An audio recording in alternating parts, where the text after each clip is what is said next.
사도행전 9장. 한편 사울은 여전히 주의 제자들에 대하여 위협과 살기를 내뿜으며 대제사장에게 가서 다마스커스의 여러 회당에 보낼 서신을 청하니, 이는 그가 이 도에 속한 자를 보면 남자든지 여자든지 잡아서 예루살렘으로 데려오려 함이더라.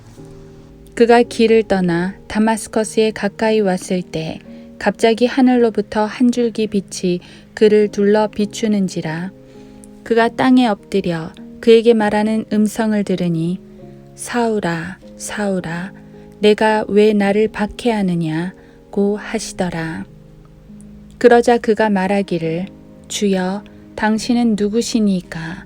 라고 하니 주께서 말씀하시기를, 나는 내가 박해하는 예수라. 가시체를 걷어차는 것이 내게 고통이라고 하시더라. 그가 떨며 놀라서 말하기를, 주여, 내가 어떻게 하기를 원하시나이까? 라고 하니 주께서 그에게 말씀하시기를, 일어나서 성읍으로 들어가라. 그러면 내가 행해야 할 일을 내게 일러주리라고 하시더라.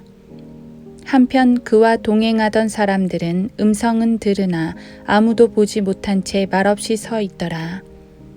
사울이 땅에서 일어나 눈은 떴으나 아무도 보지 못하는지라. 동행자들이 그의 손을 이끌고 다마스커스로 데려갔더라. 그가 사흘 동안을 보지 못하고 또 먹지도 마시지도 아니하더라.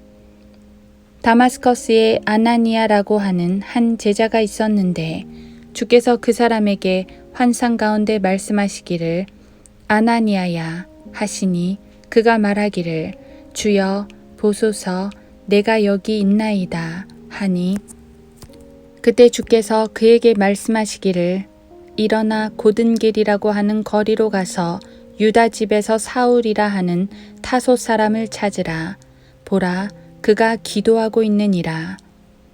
그가 환상 속에서 아나니아라 하는 사람이 와서 자기에게 안수하여 다시 보게 하는 것을 보았느니라 하시니, 아나니아가 대답하기를, 주여, 내가 이 사람에 대하여 여러 사람으로부터 듣기로는 그가 예루살렘에서 주의 성도들에게 갖은 악한 짓을 행하였으며, 여기에서도 그가 선임 제사장들로부터 주의 이름을 부르는 모든 사람을 잡으라는 권한을 받았다 하더이다 라고 하더라. 그러자 주께서 그에게 말씀하시기를, 내 길을 가라. 이는 그가 이방인들과 왕들과 또 이스라엘 자손들 앞에서 내 이름을 증거하기 위하여 내가 선택한 그릇임이라. 그가 나의 이름을 위하여 얼마나 큰 일들로 고통을 받을 것인가를 내가 그에게 보여주겠노라고 하시니, 아나니아가 길을 떠나서 그 집에 들어가 그에게 안수하며 말하기를, 형제 사울아, 주 곧 내가 오던 길에서 내게 나타나신 예수께서 나를 보내셨으니 이는 너로 보게 하시며 성령으로 충만케 하려 하심이라고 하니, 즉시 그의 눈에서 비늘 같은 것이 떨어지면서 곧 보게 된지라. 그가 일어나서 침례를 받더라. 그리고 음식을 먹고 기운을 얻은 후 사울은 며칠 동안 다마스커스에 있는 제자들과 함께 있더니, 그가 곧바로 회당에서 그리스도를 전파하여 그분이 하나님의 아들이라고 하더라. 그때 그 말을 듣는 모든 사람이 놀라며 말하기를, 이 사람은 예루살렘에서 이 이름을 부르는 자들을 죽이던 자가 아니냐. 또 여기에 온 것도 사람들을 잡아 선임 제사장들에게로 데려가려는 그 목적 때문이 아니냐고 하더라. 그러나 사울은 더욱 힘을 얻어 이분이 바로 그리스도이심을 증명함으로써 다마스커스에 사는 유대인들을 당황케 하니라. 그 후 여러 날이 지나서 유대인들이 그를 죽이기로 모의하였으나 그들의 음모가 사울에게 알려지니라. 그들이 그를 죽이려고 밤낮 성문을 지키거늘 제자들이 밤에 그를 데려다가 광주리에 담아 성벽으로 달아내리니라. 그 후 사울이 예루살렘으로 와서 제자들에게 합류하려 하나 모두 다 그를 두려워하여 그의 제자됨을 믿지 않더니 바나바가 그를 데리고 사도들에게 와서 그가 어떻게 길에서 주를 보았는가와 주께서 그에게 말씀하신 것과 또 다마스커스에서 그가 얼마나 담대하게 예수의 이름으로 전파했는가를 설명하니라. 그리하여 그가 그들과 함께 있으면서 예루살렘을 출입하며 주 예수의 이름으로 담대하게 말하며 또 그리스인들에게 논박하니 그들이 그를 죽이려고 하더라. 그때 형제들이 이 사실을 알고서 그를 카이사랴로 데려왔다가 타소로 보내니 온 유대와 갈릴리와 사마리아에 있는 교회들은 평안을 누리고 든든히 세워져 갔으며 주를 두려워함과 성령의 위로 가운데서 행하니 그 수가 늘어가더라. 베드로가 모든 지역을 경유하여 루다에 사는 성도들에게로 내려갔을 때 거기에서 에네아라고 하는 어떤 사람을 만났는데 그가 중풍으로 병들어 8년 동안 침상에 누워 있더라. 베드로가 그에게 말하기를 에네아야 예수 그리스도께서 너를 고쳐주시니 일어나 내 침상을 거두라고 하니 즉시 그가 일어나더라. 그러자 루다와 사론에 사는 모든 사람이 그를 보고 주께로 돌아오니라. 그때 요파에 타비다라고 하는 어떤 제자가 있었는데 번역하면 도르카라. 이 여인이 행한 선행과 구제가 심히 많더라. 그 즈음에 그녀가 병들어 죽으니 사람들이 그녀를 씻어 다락방에 뉘어 놓았더라. 루다는 요파에 가까우므로 제자들이 베드로가 그곳에 있다는 소문을 듣고 두 사람을 그에게 보내어 지체 말고 그들에게로 오라고 간청하니 베드로가 일어나 그들과 함께 가더라.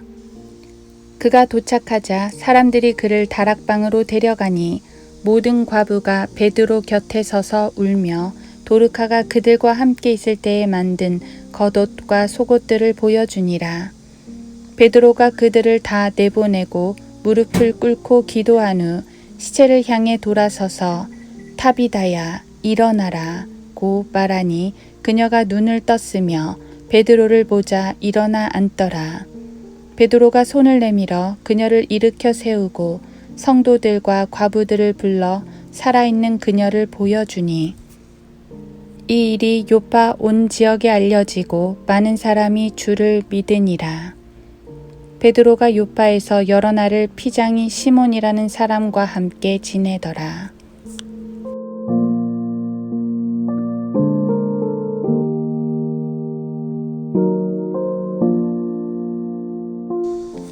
하루 한 장 사도행전 9장.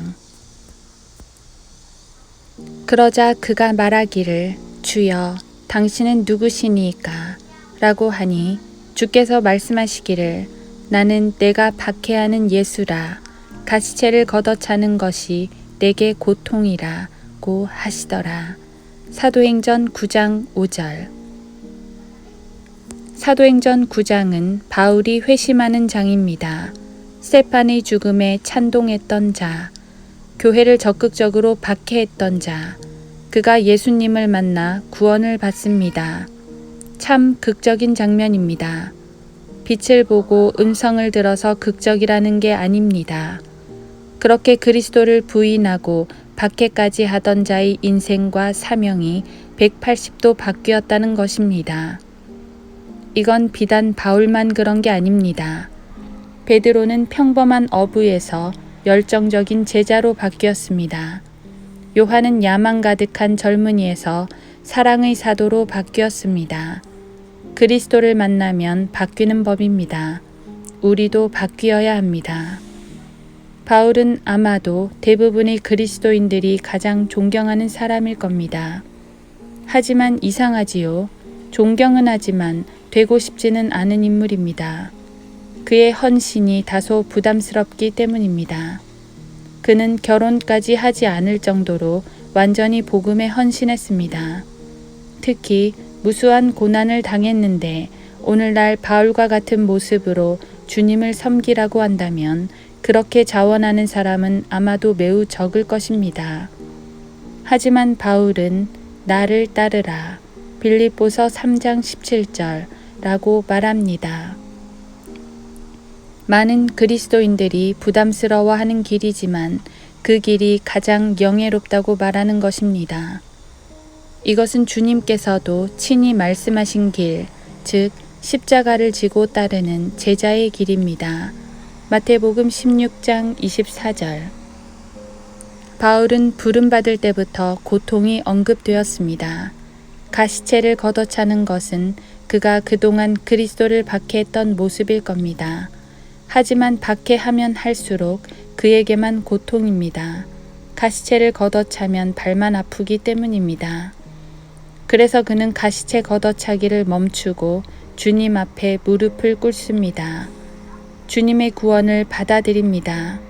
주님의 부르심을 받아들입니다. 하지만 그에게는 또 다른 고난이 예고되어 있습니다. 주님은 그의 앞날을 이렇게 말씀하십니다. 그가 나의 이름을 위하여 얼마나 큰 일들로 고통을 받을 것인가를 내가 그에게 보여주겠노라. 16절. 물론 주님은 그를 위한 영광을 마련하셨습니다.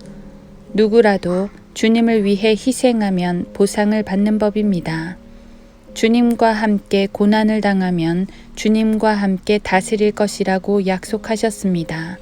디모데후서 2장 12절. 하지만 적어도 부르시는 이 장면에서는 그런 약속이 없습니다. 그저 복음을 위한 그릇으로 삼겠다는 말씀뿐이었습니다. 어디 바울뿐이겠습니까? 구약의 모든 선지자들도 그 부르심에는 험난한 길이 예고되었습니다. 에스겔에게는 아무도 그의 말을 듣지 않을 것이지만 그래도 전하라고 하셨습니다. 듣지 않을 걸 전제로 선포하라는 말은 박해와 거절을 예고한 것입니다. 예레미야도 거절을 당했습니다. 베드로에겐 사람 낚는 어부가 되겠다는 약속을 주셨지만 그것은 사람들을 복음으로 이끌겠다는 약속이지 베드로 개인에게 부와 명예를 주겠다는 약속이 아닙니다. 그럼에도 불구하고 선지자들과 사도들은 부르심에 순종했습니다. 그리고 그들의 순종의 결과로 오늘 우리가 구원을 받았습니다. 이제 주님은 동일한 순종을 우리에게 요구하십니다. 그렇다고 우리 모두에게 고난을 받을 것이라고 으름장을 놓는 건 아닙니다. 모두가 바울일 순 없고 모두가 베드로일 순 없습니다. 하지만 주님께서 동일하게 요구하시는 건 자기 십자가를 지고 따르라는 것입니다. 내게 주신 십자가가 어떤 모양이든 담대하고 겸손하게 순종하기를 원합니다.